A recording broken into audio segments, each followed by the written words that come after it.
The world we had known has changed. Predicting where we're heading towards is becoming increasingly difficult, given the changing pace, the shifts in political climate, and the world economy. Unforeseen events, not only in Bangladesh but all across the globe, are a stern reminder that we have to mitigate the issues that are impacting a rapidly evolving global nation. But change starts with us at an individual level. Welcome to the first episode of SAJIDA Kathan. I am Samar Shahid. With me is our change agent, Dr. Samia Selim, advisor of SAJIDA's Climate Change and Disaster Management Program. Today we will talk about climate, the most pressing global issue, and how we can chart pathways towards building resilience. So, Apa, in such a broad discourse, where do you think we should start? Well, that's $1 million question there. There's, much to be done, but let me start with the most recent activity or the recent agenda that is talking about the discourse around climate change. And that has been the COP27, which took place less than a month ago. COP27 is a conference of parties, and this was the 27th year. And this took place in Sharm el-Sheikh, Egypt. And this really brought together more than 200 nations, more than 40,000 people, all coming together to address, as you mentioned, this crisis that really, and it is a crisis that we are dealing globally across the world. So within COP27, I'm just going to highlight a few key things that will, help set the stage of what needs to be done. Some of the key issues. Also, I just wanted to mention this was the first time that I attended any of the COP meetings, although I've been working in climate change, in sustainability related issues for almost 20 years now. And to me personally, what I was interested in was to see how this nexus of climate change, sustainability, and all other agendas that are connected, how they come together around this discussion on how we tackle the problems and the impacts from climate change. So at COP27, this was known as the implementation COP. And the idea is, we still need to be adapting. Adaptation is one of the key things that COP take place, and resilience was another key agenda that most COPs tackle on, how do we build the resilience for communities across the world to handle the impacts of climate change. What was interesting was beside these two key issues, there was a few others. One of them is within adaptation, there's now a narrative, how do we make it more localized? So there's the term locally led adaptation. And that's really taking this bottom-up approach, not just top-down. How do communities from the local tier themselves, become more resilient and become leaders in tackling climate change? So that was one of the areas. Another one which was interesting was the fact how it connects with other agendas on biodiversity, environment, society. So just picking on the biodiversity, nature-based solution, and how do we provide these solutions that, that is good for both people and the environment. Climate change is happening because, it is impacted by people and it impacts the environment. So that is another agenda that we're seeing, not just in natural ecosystems, but in our urban spaces, in our businesses, in our everyday lives. How do we tackle solutions that also promotes conservation and environmental protection? The last one that I found the most interesting was around finance.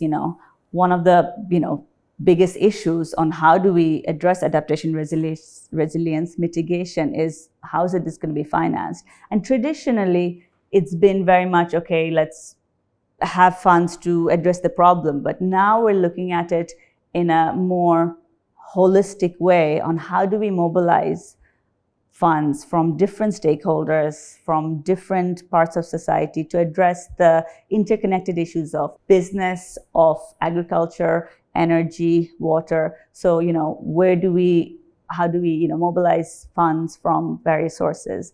And lastly, financial inclusion, which is really about the most affected communities impacted by climate change are vulnerable, and they're not within the dialogue conversations around, how will they access finance? So we're having to look at solutions where you're more inclusive, you're more diverse, and you're reaching out to different segments of society to mobilize funds to tackle the impacts of climate change.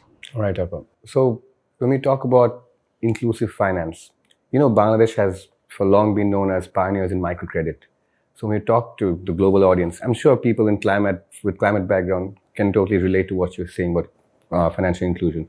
But if you could explain more, how do we differentiate the broad structure of microfinance from this financial inclusion, which will, if I say, which will increase resilience in vulnerable communities, right? So if you could explain it more.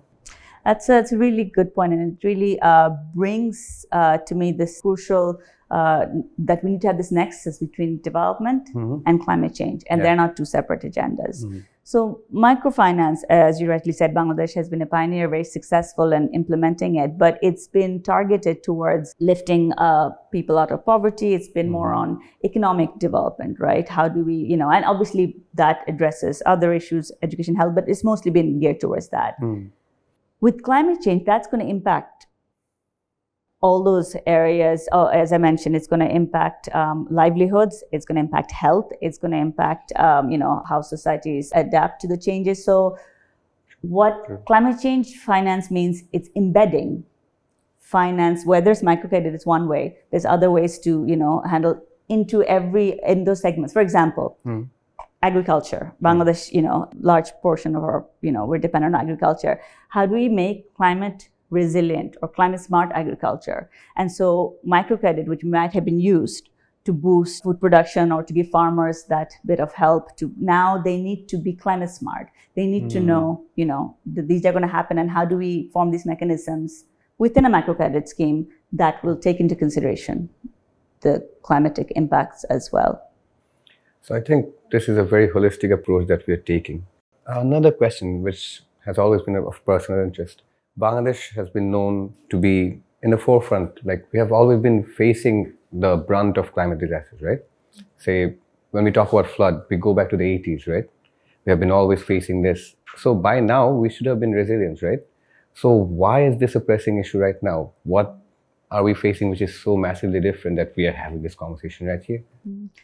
Absolutely. People, I still hear, we've been talking about climate change for, more than 30 years now. And the first question is, but bonnate ekhane every bochor hoy, jhor, bishti, cyclone. This is part of, Bangladesh being a tropical country, being in the deltaic region where they are. So the difference between already existing climatic phenomenon or weather patterns, the two key differences, the frequency and the intensity of these events that have been part of our natural climate, for on the long term. And I'll give you an example. I'll give you a few examples. In Bangladesh recently, we've had in Sunamganj major flash floods. It affected more than 7.3 million people, and we've always had floods, but the intensity, the scale of it is now much larger. In Pakistan, also in recent, last year or earlier this year, we had massive floods, and the damage, the extent of it, it's in the billions now. The lives lost, the damage done to infrastructure, to housing, so it's the intensity that's wide. Again, here we're talking about this region, but this is not just this region. We're talking about heat waves in Europe that's causing damage, bushfires in Australia, which again had been part of their natural environment, but it's, the intensity and frequency. And we're going to see more and more of this. So we really need to come together and, be prepared to tackle this intensity and frequency of these climatic events, which have been predicted by scientists, for a while now. So, Appa, we always have discussions in office and out of office. So I remember that when CCDM, or Climate Change Disaster Management, the program, when it started its journey, its inception in Gabura, I think we were in front of this health center, which had been devastated by SAJIDA 12 years back. I remember you were sitting on top of a tank, and we were talking about how you were an athlete, right? And I think not many people know this side of you, that you were a runner at one point. From there, I think we went to this part of the conversation, that how dealing with climate change is not just building resilience in one facet, but also addressing the freshwater crisis in Gabura, the mental health aspect of it, and also how salinity is affecting that place. And now we see that climate change program has started out to northern parts of Bangladesh, where there's a unique set of problems. So can you please, for our audience, can you expand on how CCDM is approaching all these problems? Absolutely. So this journey of CCDM, our Climate Change Disaster Management Program, it's still quite new, right? It's a year long now. We started last year. And the idea of the program was, as you mentioned, to take this holistic approach, because again, as I mentioned, climate change is not one side, it's not one issue.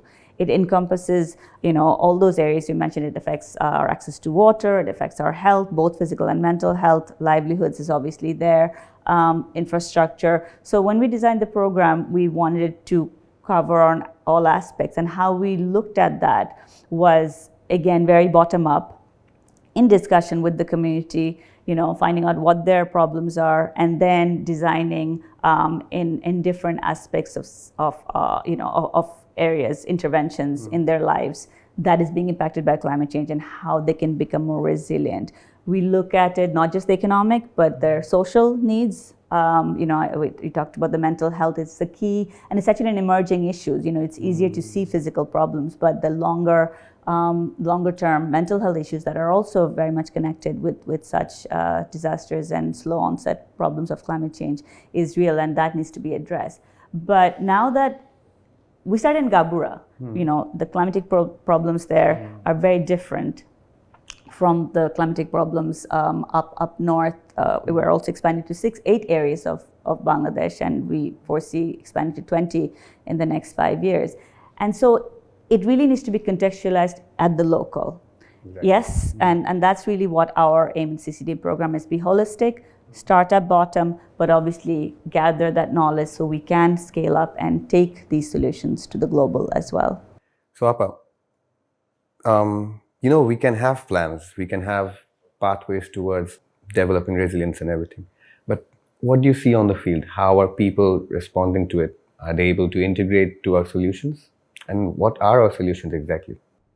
That's a good question, and I'm going to answer that straight from talking about, when you talk about people, an example from one of our program participants, and I'm going to talk about Nargis Appa here. She's one of our female farmers in Gabura, and as I had mentioned before, in our program we tried to take a holistic approach, but have it led using the locally led adaptation framework, as well as nature-based solution, which I mentioned, key topics that was discussed at the global level at COP.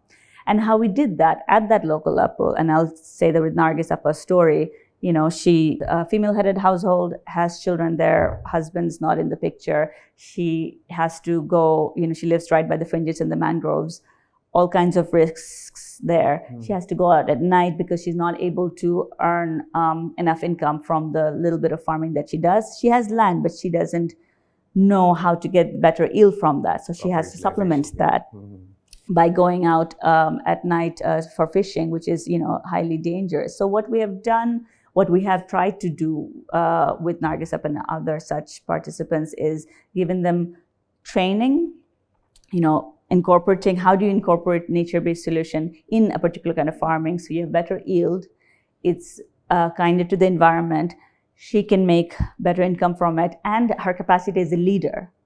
We emphasize that as well. So Nargis Appa before, I wish I could show you her, plot of land where she was growing rice one season, a little bit of vegetables. Now after receiving the training, both on her capacity as a leader, as well as the actual technical and knowledge on integrated farming, which is, a particular type of farming where in a small piece of land, you're able to have diverse crops, fish, vegetables, fruits.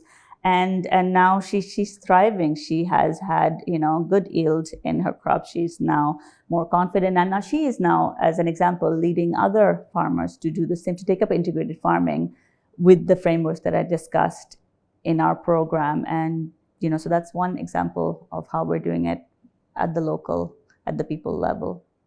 As a development worker myself, it is always inspiring to see that whatever we are working towards is yielding results. It's changing stories of people. But, this has been always discussed about, because the world is moving forward, because there's industrialization, there's carbon emission. All this is done by big countries, right?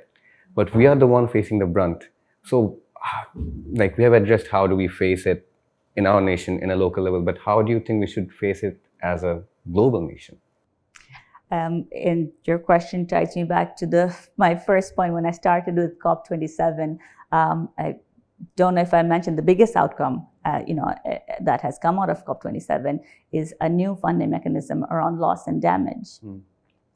And what that means is that now we're recognizing that the least developed nations who have contributed the least to carbon emissions are the ones suffering the most from climate change, as opposed to ones who are contributing the most. So what this outcome is really recognize is this issue of climate justice, is the fact that, how do we attribution and accountability that, the ones who are causing the most damage needs to take, responsibility for that. And that's why this fund was established, not to necessarily just to help impacted communities adapt, but also to be paid for the, loss and damage they're suffering, that have already suffered, are continuing to suffer. So that really brings into that, the justice aspect in the climate change narrative. It's not, everybody's not equal here, and we need to be addressing, who's the one doing the most damage and how to help the ones who are being the most impacted. Right. I just wanted to add, within that climate justice narrative, one of the other issues that as all nations needs to move towards a low carbon, net zero, industrialized nation. So we need to remember that not everybody's on the same scale. So, there's need for skills, there's needs for upskilling, and that needs to be taken into consideration as we, all strive to move towards a low carbon society. And that's another area that in our climate change disaster management program, we're really focusing on those skills. We're calling them green, it's called green skills that's needed to move towards a low carbon society. So, Appa, I think we are towards the conclusion of our podcast. So, there's one thing you always say, or something that you could say in few words. Where do we go from here? What do we do? Yes, I do have moments of frustration where it just seems, what's the point? It's all, we have to limit to 1.5 degrees, but we're nowhere close to doing that. But for the most part, I am hopeful. And I find that hope in the fact that I think more and more I'm seeing, not just scientists like myself, working on climate change, but, youth is a great example why I think there's hope, that they're on board, the private sector is on board, all different stakeholders, they're realizing climate change is impacting us, one needs to do something about it. So, and especially led by youth right now, there's a lot of action and voice being given, on what needs to be done and holding people accountable to, not to just do greenwashing and to actually, do their bit to strive towards a more low carbon society. So I would say, I think the more discussions, the more narratives, conversations that, not just scientists within scientists, but all people from society, and the more voice we include from the ground as well of people impacted who can share with us, not just their problems, but also solutions that exist, right? And, if we bring in innovation, bring in technology, but also bring in that traditional voice and have these conversations that can hopefully eventually lead to more action.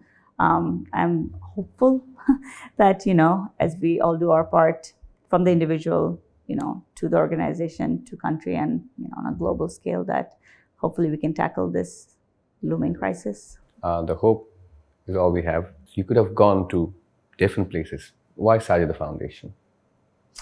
So what I liked about SAJIDA Foundation was the fact that it also wasn't just focused in on one thing. If you take just their vision that all people live with health, happiness, and dignity, right? To me, that's exactly the same narrative as with climate change. It's not just about one thing, and to achieve that, we need to address health, which SAJIDA does. We need to address economic inclusion, again, which SAJIDA does. And mental health is another area that most people are not doing. But to me, that takes that holistic approach, right? And so when I was approached to see, how do we now also, tackle climate change, which is impacting all the other issues around poverty and inclusion, to me, that seemed like a right fit to, how do I bring in that knowledge that I have on these sustainability, climate change, nature, and, people's society into designing such a program. And Sajida really provided that platform to be innovative, to be flexible, not necessarily to be in a box. And to me, that's the biggest thing, right? We cannot work in silos. They're all so interconnected. Just like nature, to me, all these problems are interconnected, right? And we need to take that approach. And Sajida allowed that. Well said. I think we are lucky to have you. And, it's always inspiring to talk to you.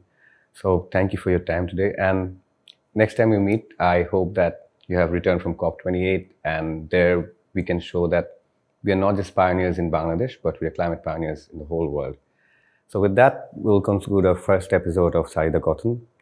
Please make sure that you tune in for our next episode. Till then, we hope that everyone can live a life of health, happiness, and dignity. Thank you very much.